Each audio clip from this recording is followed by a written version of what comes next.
नमस्कार, करण सिंह राजा भैया। ये हमारे सामने बैठे हैं करण सिंह यादव। मध्य प्रदेश का भिंड जिले का तहसील लाहौर का एक गांव है असवार, उसमें ये रहते हैं। इनके जीवन में बड़े अजीब चमत्कार हुए हैं। जब ये 15-16 साल के थे तो इस गांव में एक तालाब है, बहुत बड़ा तालाब है, और वहाँ ऐसे ही उबड़ खाबड़ सब पड़ा हुआ था उस समय, और एक छोटी सी पिंडी थी वहाँ शिवलिंग की। और बस इनको पता नहीं कैसे क्या प्रेरणा हुई, और ये 12-13 साल से रात को 12 बजे उठ करके जाने लगे। और जब से इनके साथ क्या चमत्कार हुआ ये अपनी बात खुद बताएंगे राजा भैया। तो राजा भैया आप बताइएगा हमारे दर्शकों को कि आपके जीवन में चमत्कार आया कि जरा संक्षेप में बताइएगा, है ना। हमको प्रेरणा मिली भगवान की, जरा जोर से आवाज। हमको प्रेरणा मिली भगवान की, तो हम भगवान की ओर मुड़ गए और हम जाने लगे तो तालाब में मौत हो जाती 3 साल बाद। हर 3 साल में एक न एक मौत होती थी उस तालाब में। और ये कब से चल रही थी परंपरा? बहुत प्राचीन काल, हर साल जरूरी था, जरूरी था। अच्छा, तो बाद जाके भगवान ने हमको प्रेरणा दी, हम मुड़े तो भयभीत हम हुए वहाँ जाने में, पूजा में। लेकिन हम फिर मतलब जाने लगे। आपको आपकी नींद जब खुल जाती थी रात को 12 बजे? तो वो बे खोल दी थी। अच्छा, बे खोल देते थे भोले बाबा। अच्छा। तो जाके नींद खुली निंदा, तो हम वहाँ जाए तो लोगों ने रोका, घर वालों ने, हम नहीं माने। लेकिन हमको प्रेरणा थी भगवान की, तो हम गए। जब वहाँ गए तो एक शिवरात्रि का दिन था, लगभग 4-6 रोज रह गए थे। कितने साल पुरानी बात है ये? जो तो है कम से कम 30-35 साल पुरानी। अच्छा, 40 साल लगभग हो गए हैं। हाँ। तो आपकी उम्र कितनी थी? 16 साल की। 16 साल की। अच्छा। तो उस समय क्या है कि भारी बुलंद आवाज़ आई। कहाँ से? वही तालाब से। तालाब के अंदर से? हाँ। अच्छा। कि मतलब इसमें क्या है कि आप रात्रि के 12 बजे आ जाते हो। हाँ। और देवतन को कोई जागरण करना पड़ता है। हाँ। का भगवान जब जगते हैं तो देवता भी जगते हैं। हाँ। और ये जीव जंतु भी जग जाता है। हाँ। इसलिए समय से आओ करे तो दिक्कत नहीं पड़ेगा। हमने कि नहीं साहब, प्रतिज्ञा है, हमको भगवान ने प्रेरणा दी, हम तो खुले फाटा के उनके हम दरबार में आ सकते हैं। तो हमने वही बात को टाल दी। हम जाने लगे रात्रि के 12 बजे, तो वो आवाज़ शांत हो गई। एक दिन आई थी फिर नहीं आई आवाज़। फिर जाके कुछ समय पहले 2-4 साल बाद जब जो क्रम चलता रहा पूजा को, तो जाके 2-4 साल बाद एक थार आया लग के, सोने का फूल रखे, उसमें गंगा जल भी रखा, दीपक में लग रहा है, और वो चमकता हुआ थार आया। थार आया तो हम डर गए, उसमें डर गए तो हम भगवान के नीचे उतरने लगे चौतरा।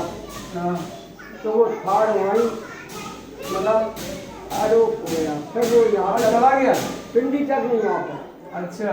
जैसे हम डरे वो थार देख के, तो वो पिंडी तक नहीं आया। अच्छा। फिर वो वहीं रह गया। अच्छा। थम गया और मिटर गया।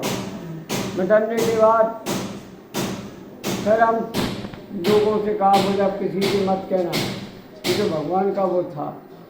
फिर जब हम फिर भगवान की पूजा में लगे तो जाके फिर धीरे धीरे चोर भड़ियाओं की जो चोरी गांव में। तो राजा भैया बताते हैं कि जैसे पीपरा है, पीपल का पेड़ है, हाँ, बगल में कब्रिस्तान है, कब्रिस्तान, तो वहाँ पर तो सुनते हैं बड़े भूत प्रेत और व्याधाएं थी, वहाँ पे कीड़ा मकोड़ा ही होते, सांप वाप भी निकल आते थे रात में। तो आपको डर नहीं लगा इन चीजों से? नहीं, वो क्या कि वो वहाँ भूत प्रेत रोते थे, आवाज आती थी। अच्छा। तालाब में गांव वालों को भी आवाज आती थी। बोले कि तुम रोकना, अपने बच्चे को रात्रि में चला जाता है, कहीं डुबा ना देवे भूत। अच्छा। तो हमने घर वालों ने रोका, हम नहीं माने, प्रेरणा से, भगवान की प्रेरणा से गए।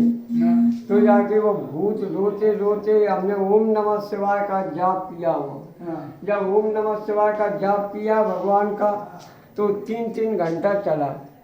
तो फिर जाके वो धीरे धीरे उनकी आवाज़ कम होती रही, और जब भूत प्रेत की आवाज़ 3-4 और 8 साल में बिल्कुल खत्म। अच्छा। बिल्कुल क्लियर हो गई लाल। अब क्या है कि भक्ति जैसे भगवान ने प्रदान करी, जैसे कि चोर बढ़िया लग गए, गांव में चोरी नहीं हो पा रही। बोले कि रात्रि में जो 1 बजे जगा देते हैं, पूरा गांव जग जाता है, तो घंटा बजता है, भगवान की झालर बजती है, तो आवाज़ गूंजती है रात्रि, तो हम चोरी नहीं कर पाते, इसलिए उन्होंने कट्टा लेके चांदनी में बैठ गए। अच्छा, आपको मारने के लिए? हाँ। तब जाके वो कट्टा लेके बैठ गए, चांदनी में छिप गए, तो जाके हम गुजरे तो किधर से सांप आ गया उनके पास। अच्छा। और वो सांप गोरन में लपटता हुआ निकला। हाँ। तो वे डार के कट्टा और भाज गए। अच्छा। तो पूरा मोहल्ला के ने तजेरे उनको, बोले बढ़िया गए, भोरे ही वो कट्टा मिला। हाँ। तो पुलिस ने हमसे कहा कि भाई अब तुम्हारे लिए था जे, इसलिए तुम रात्रि में नहीं जाओ करी। हमने कहा नहीं, वो तो हमारे पूजा का है समय, रात्रि में हम भक्ति करेंगे भगवान की, हम तो जाएंगे। और अटल हो गए हम। जब हम अटल हो गए तो बीवी हट गए बढ़िया। कुछ समय बाद फिर घर की तज्जान हुई। घर के ने कहा भाई रात्रि में नहीं जाओगे। तुम्हारी पत्नी ने कुछ नहीं कहा कि क्यों जाते हो इतनी रात नहीं, को? पत्नी ने तो डांटा बिकट। हाँ। लेकिन जब उन्होंने डांटा तो हमने भगवान की वो नहीं छोड़ी सीढ़ी, हम जाते रहे। जब हम जाते रहे तो रिश्तेदारों ने भी रोका, लेकिन हमने नहीं मानी। जब नहीं मानी तो जाके भगवान ने फिर भक्ति प्रदान करी। अच्छा। और भगवान कृष्ण की भक्ति दी। कृष्ण की भक्ति करो तुम? हाँ, उनने शंकर जी की जो आवाज़ आई पिंडी में से, हाँ। बोले आपको हम श्री धारण भगवान कृष्ण महायोगेश्वर की भक्ति प्रदान करते हैं आपको। और ये भक्ति आपकी जन्म जन्मांतर तक चलेगी। अच्छा। इसको कोई लेने वाला नहीं है, ये आप ही के पास रहेगी। हमारे पास तो केवल भक्ति है भगवान कृष्ण की, सो वो आपको प्रदान कर रहा है। अच्छा। सो जाके उन्होंने जैसी प्रदान करी तैसी वो भाषा हमारी बदल गई। अच्छा। नम्रता आई धीरे धीरे वाणी में। तो हमने भगवान कृष्ण के गांव में फेरी देतवाए, भगवान कृष्ण के भजन गाए। तो उसमें जीव जंतु से लेके और जो वायुमंडल था उसमें भगवान कृष्ण के जो भजन गूंजे, तो क्या है कि देवता भी प्रसन्न हो गए और भगवान को नमस्कार करने लगे कि भगवान आप ऐसे मनुष्य को भक्ति देते हो। राजा भैया, हमने सुना है आपके साथ और भी चमत्कार हुए। आप कहीं गांव में गए थे, रात को उठ के रिश्तेदारी में, और फिर नदी क्रॉस की, वो क्या था? वो ससुराल में हम गए थे। किसकी? अपनी ससुराल में खुद। अच्छा। अच्छा। तो ससुराल वाले बोले कि भाई रात्रि में तो यहीं रहोगे, पूजा नहीं हो पाएगी भगवान की। वो बोले? हाँ। अब नहीं कर पाओगे पूजा? अब नहीं कर पाओगे, क्योंकि 2-2.5 कोस है असवार। अच्छा। वहाँ से पूजा नहीं कर पाओगे। अब नदी भी पड़ती है बीच में। नदी भी है? सिंध नदी। अच्छा। तो सिंध नदी पड़ती है बीच में। हाँ। तो हमने भगवान से निवेदन किया, हमने कि भगवान ये तो हमारी आज पूजा अंजा पड़ रहा, तो हमको बहुत दिक्कत आ रही भक्ति में, और हम अंजा आपको पाना नहीं चाहते। अब हमारी ऊपर कृपा करो यहाँ से पूजा की। तो भगवान ने कहा कि नदी पे आ जाना रात्रि में 12 बजे। अच्छा। और नदी पे हमारी रिद्धि सिद्धि मिलेगी, निकाल देंगे तुम्हें। अच्छा।